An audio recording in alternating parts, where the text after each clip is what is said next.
L'édito écho de Éric Revel. Oui, Éric Revel, bonjour. Bonjour Patrick. Oui. Bonjour, Éric. Alors, il y a des conditions sanitaires locales qui ont été annoncées dans ce déconfinement qui peuvent modifier la donne. C'est tout un symbole finalement. C'est la voix des territoires qui porte enfin un peu quand même.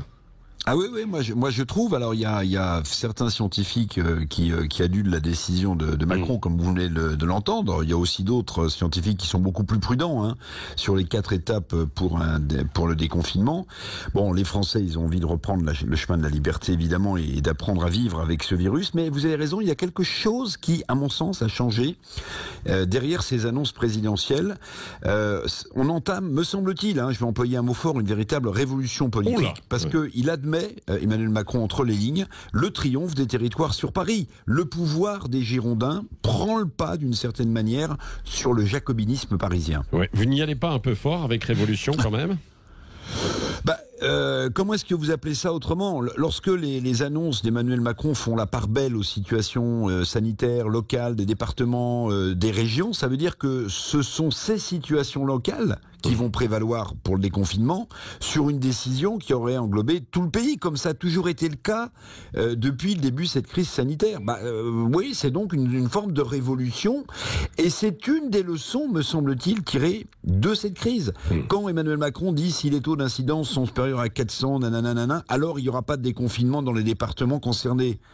Donc enfin, le pouvoir central prend comme échelle de référence, me semble-t-il, le local, le territoire, et ne regarde plus le pays depuis Paris avec une longue vue. C'est ça que ça veut dire, Patrick. Oui. Sur le fond, comme sur la forme, cette victoire des territoires, en quelque sorte?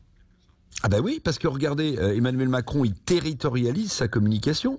Pour la décision la plus importante de cette crise sanitaire depuis le confinement strict de mars 2020, pour cette décision la plus importante, le chef de l'État a choisi de s'exprimer dans la presse quotidienne régionale, pas à la télévision, pas à la radio le soir, non. Il a choisi la PQR pour annoncer les 4 étapes du déconfinement dont tout le monde parle. Oui, ça aussi, c'est un signe de changement. Bon, alors pas de fausse naïveté évidemment de ma part. Emmanuel Macron, il est en campagne pour la présidentielle de 2022. Et parmi ses nombreuses failles, la sécurité, le régalien, mais aussi la proximité avec les Français. Le mouvement des Gilets jaunes, évidemment, on s'en souvient, il est passé par là.